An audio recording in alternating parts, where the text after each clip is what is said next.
Dasma shqiptare 2017 paraqet. Të jetosh e vetme në moshën 48 vjeçare është një lloj qetësie që kur ju a them, njerëzit e tjerë shpesh nuk me kuptojnë. Ditët e mia nisin pothuajse njësoj çdo ditë. Zgjohem herët, hap dritaret për të ajrosur shtëpinë, bëj një çaj mali dhe filloj të organizoj punët e ditës. Nuk jam martuar asnjëherë.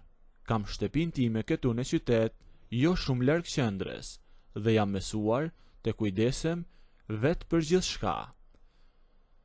Donjëherë kur ulem në mbrëmje, mendoj se koha ka ecur shumë shpejt.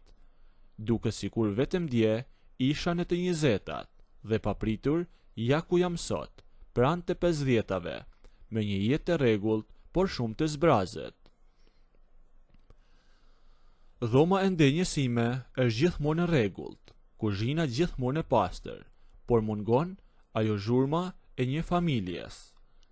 E vetmja gjë që i jep pak ngjyrë dhe lëvizje fundjavave të mia është pazari në tregun e gjelbër të qytetit. Është një zakon që nuk e ndryshoj për asgjë në botë. Tregu i qytetit ton është gjithmonë një vend i zhurmshëm, plot me njerëz që ecin me nxitim, shitës që thërrasin me të madhe për të tërhequr vëmendjen dhe makina që shkarkojnë arka të rënda. Është një rrëmujë e madhe me pluhur, zëra dhe ngjyra. Por në mes të asaj rrëmuje, ishte dikush që tërhiqte vëmendjen time çdo herë. Ishte një burr nga fshati, afërsisht në moshën time.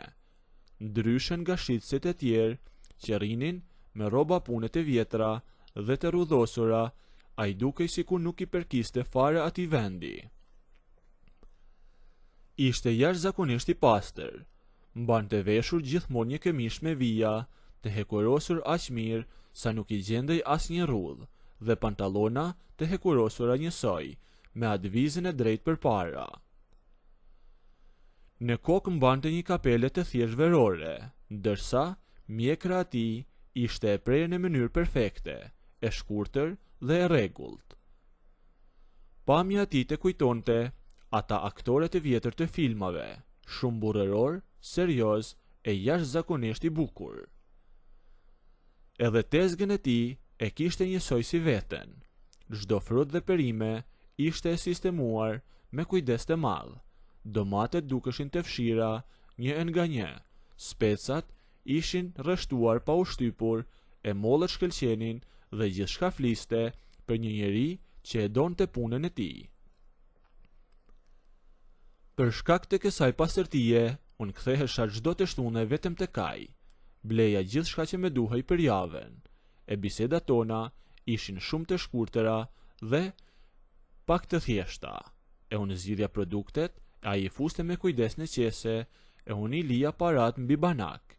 Ai falenderonte dhe vetëm kaq. Ishte një njeri i pak fjalë, por me një edukat që më bënte përshtypje të thellë. E një të shtune ndodhi që pata shumë punë në shtëpi, me një pastrim të përgjithshëm dhe nuk arrita të dilja herët. E kur mbërrita në treg, dielli ishte ngjitur dhe shumë prej shitësve po mblidhnin gjërat. Shkova tek tezga e tij me nxitim, duke shpresuar të gjeja diçka, e aty kishin mbetur vetëm disa perime të zbehura, pak fruta të vogla dhe arka pothuajse të zbrazura. Kuptohet, malli i mirë ishte shitur që në mëngjes.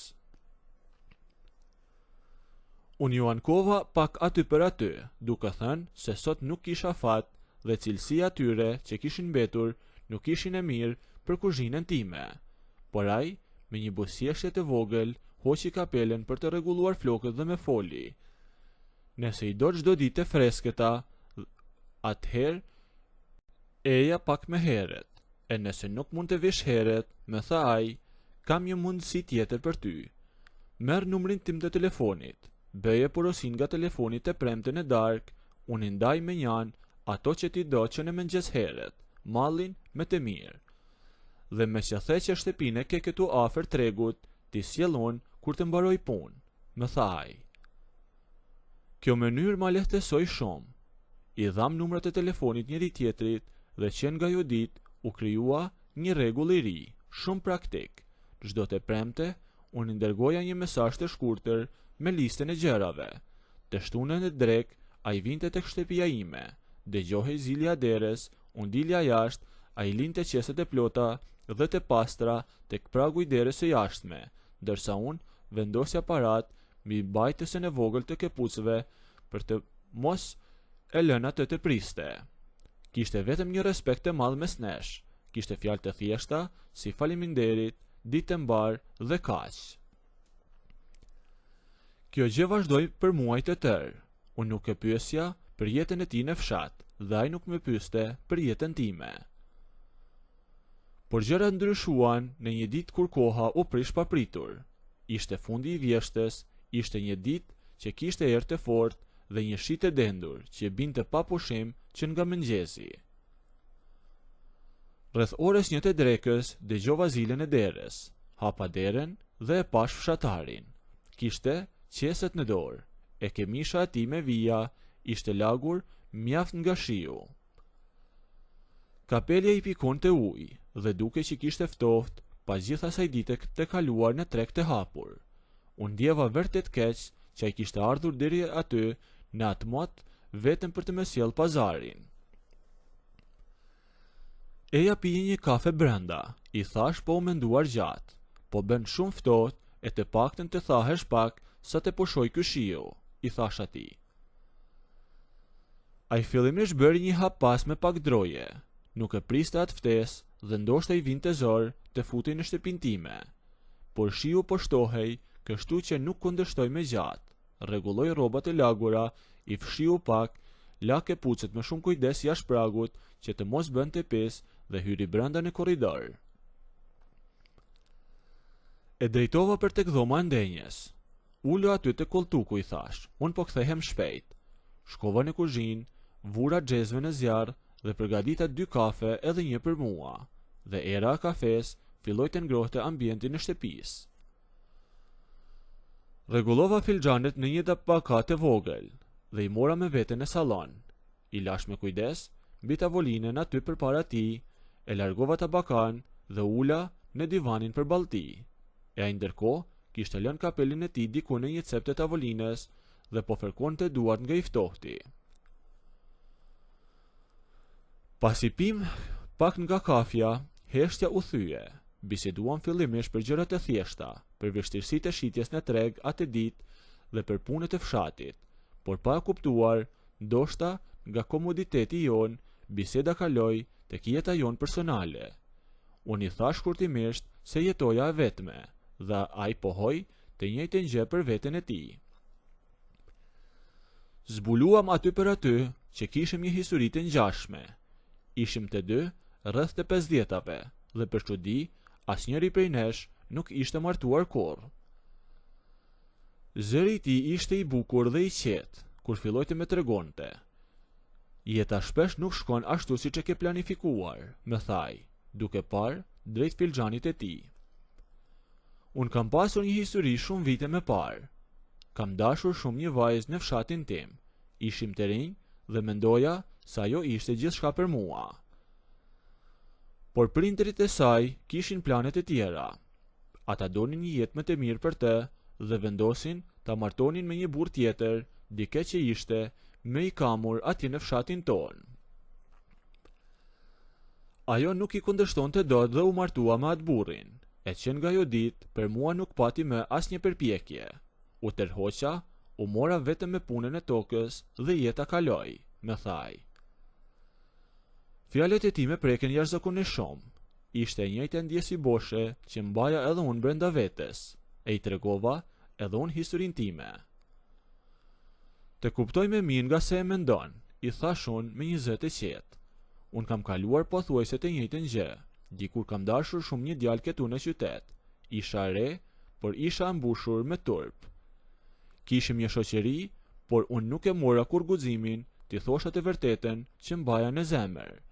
Mendoja se ai do ta kuptonte vet, por ai thjesht vazhdoi jetën e tij. U njoh me dikë tjetër dhe u martua, e unë mbeta pas gjithmonë me shpresën se gjëra do të ndryshonin, por vitet po ikin njëri pas tjetrit. I thash atij. Ja ku jemi sot, as unë as ti me një njeri në krah, i thash. Aty ndodhi një qetësi, por këtë herë ishte ndryshe. Nga që u shprehem, filluan të na kapnin dhe emocionet, dhe e kuptonim dhimbjen e viteve të humbura, pa pasur nevojë të shpjegoheshim më shumë. Ishte sikur po shihnim veten tek njëri tjetri. Pa pasur asgjë në plan, ne u çuam në këmbë nga vendet tona, pothuajse në të njëjtën kohë. Jo ofrova plotësisht, hapa krahet, e po ashtu edhe ai, dhe ne i dham një përqafim të fortë njëri tjetrit. Ishte një përqafim shumë i thellë, një ngushëllim për të gjithë atë rini të humbur dhe për gjithë atë vetmi që e kishim mbajtur të fshehur kaq gjatë. Teksa po qëndronim të përqafuar në mes të dhomës, unë ndjeva se si ai uli kokën dhe i mori erë qafësime, aty pranë flokëve. Ajo lëvizje e tij ndryshoi gjithçka. Unë nxitova, ula krahet dhe ula kokën pak për ta puthur me një herë në buzë, por nga nxitimi dhe nga konfuzioni i atij momentit, nuk u pozicionova mirë dhe e putha direkt tek gusha e tij.